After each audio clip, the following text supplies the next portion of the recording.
Side खबरों के लिए सब्सक्राइब करें फ्लेम मीडिया और उसके बाद बेल आइकन को प्रेस करें ताकि सबसे पहले आपको मिले एक्सक्लूसिव खबरें।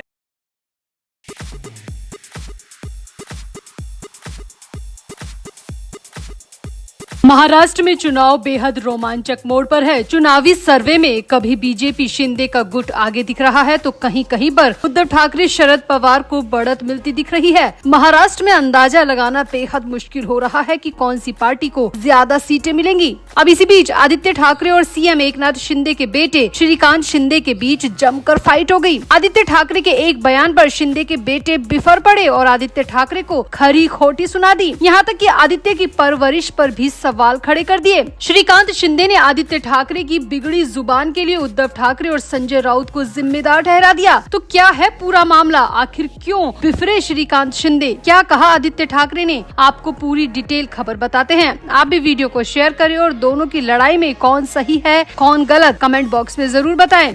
तो महाराष्ट्र में 2 फेज की वोटिंग हो चुकी है और तीसरे फेज के लिए चुनाव 7 मई को होंगे। मगर तीसरे फेज की वोटिंग से पहले पूर्व सीएम और वर्तमान सीएम के बेटे आपस में बुरी तरह उलझ गए। लोकसभा चुनाव के बीच महाराष्ट्र में बयानबाजी का दौर जारी है। इसी कड़ी में शिवसेना सांसद श्रीकांत शिंदे ने अपने पिता और महाराष्ट्र के मुख्यमंत्री एकनाथ शिंदे के खिलाफ अपमानजनक टिप्पणी के लिए प्रतिद्वंदी शिवसेना यूबीटी नेता आदित्य ठाकरे पर जमकर निशाना साधा, जमकर खरी भी सुनाई और आदित्य ठाकरे की परवरिश पर भी सवाल खड़े कर दिए। दरअसल आदित्य ठाकरे सीएम शिंदे के कटु आलोचक हैं, जिनके 2022 में विद्रोह के कारण राज्य में महाविकास अघाड़ी सरकार गिर गई थी और मूल शिवसेना का विभाजन हो गया, जिसका नेतृत्व उनके पिता उद्धव ठाकरे कर रहे थे। इसके बाद से आदित्य ठाकरे लगातार एकनाथ शिंदे के खिलाफ बयानबाजी करते नजर आते हैं। आदित्य ने हाल ही में सीएम शिंदे का जिक्र करते हुए उन्हें बेशर्म और घृणित व्यक्ति कहा था। अब इस पर श्रीकांत शिंदे ने पत्रकारों से बातचीत करते हुए कहा कि आदित्य इन्हीं मूल्यों के साथ बड़े हुए हैं जो केवल गाली देते हैं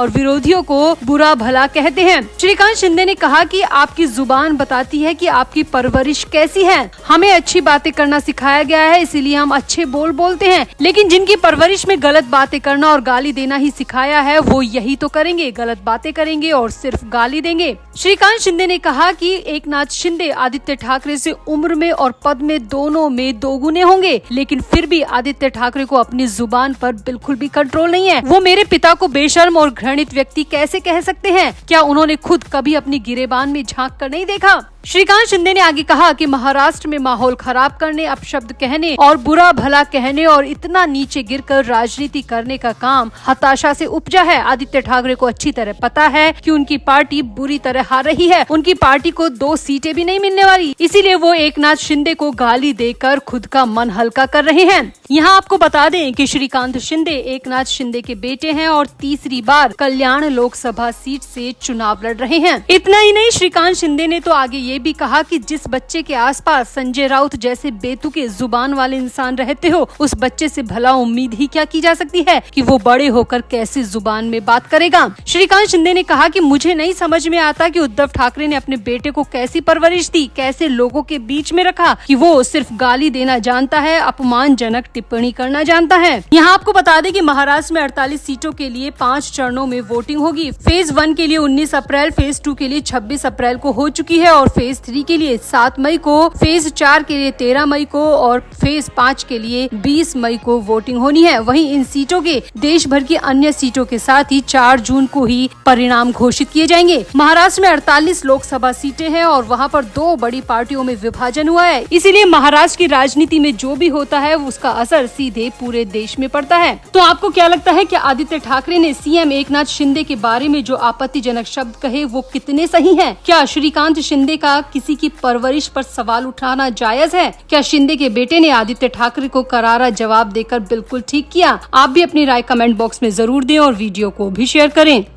तो महाराष्ट्र में बारामती के साथ अमरावती सीट सुर्खियों में है। पिछली बार निर्दलीय जीती नवनीत राणा इस बार बीजेपी के टिकट पर चुनाव के मैदान में है। राणा ने शिवसेना उद्धव बाला साहब ठाकरे के नेता संजय राउत के बयान को अमरावती के अपमान से जोड़ दिया है, अमरावती की महिलाओं के अपमान से जोड़ दिया है। संजय राउत के बेतुके बयान पर प्रतिक्रिया देते हुए नवनीत राणा ने कहा कि उनके संसदीय क्षेत्र के लोग इस तरह के अपमान को कतई बर्दाश्त नहीं करेंगे। संजय राउत ने महाविकास अघाड़ी के कैंडिडेट बलवंत वानखेड़े के पक्ष में प्रचार करते हुए नवनीत राणा को निशाने पर लिया था और इस दौरान संजय राउत की जुबान कुछ ज्यादा ही फिसल गई थी। तो आपको बताते हैं कि संजय राउत ने नवनीत राणा पर क्या टिप्पणी की थी, जिसके बाद अमरावती में सियासत गर्मा गई है। तो दरअसल संजय राउत ने नवनीत राणा को अभिनेत्री बताते हुए कहा कि वो बुलाएगी लेकिन आपको जाना नहीं है। जी हाँ, यहाँ पर संजय राउत ने स्त्री फिल्म का डायलॉग बोलते हुए कहा कि वो बुलाएगी लेकिन आपको जाना नहीं है। राउत ने अपने बयान में आगे कहा कि लोकसभा चुनाव किसी नर्तकी या बबली के खिलाफ नहीं बल्कि महाराष्ट्र और नरेंद्र मोदी के बीच की लड़ाई है। संजय राउत यही नहीं रुके। संजय राउत ने आगे कहा वो एक नर्तकी अभिनेत्री है जो कुछ स्नेहपूर्ण भंगिमा बनाएगी, उसके मोहपाश में किसी को फंसना नहीं है। राउत ने यहाँ पर नवनीत राणा को नर्तकी, बबली, मोहपाश, स्नेहपूर्ण भंगिमा जैसे अनाप शनाप शब्दों से तोल दिया, जिसके बाद नवनीत राणा भी बुरी तरह भड़क गई है। आगे देखिए, राउत ने ये भी कहा कि याद रखिए विश्वामित्र का क्या हाल हुआ था। ये बयान देते हुए राउत ने नवनीत राणा के नचनिया और बबली जैसे शब्दों का भी प्रयोग किया। इसके बाद अमरावती की राजनीति बुरी तरह गर्मा गई है। यहाँ आपको बता दें, महाविकास अघाड़ी में अमरावती सीट कांग्रेस को मिली है। बलवंत वानखेड़े यहाँ से चुनाव लड़ रहे हैं और इस पूरे मामले को नवनीत राणा ने अमरावती के अपमान से जोड़ दिया है। जी हाँ, यहाँ पर नवनीत राणा ने संजय राउत के द्वारा नर्तकी बबली कहे जाने पर खुद के अपमान के साथ ही अमरावती के अपमान को भी जोड़ दिया है। तो नवनीत राणा ने क्या कहा ये भी देखिए। तो नवनीत राणा ने एक सभा में कहा कि नर्तकी और बबली उन्होंने मुझे कहा है ये हिंदी फिल्म के ठग के किरदार हैं। संजय राउत को शर्म आनी चाहिए कि वो आलोचना करते हुए महिला और पुरुष में फर्क भी नहीं कर रहे। नवनीत राणा ने कहा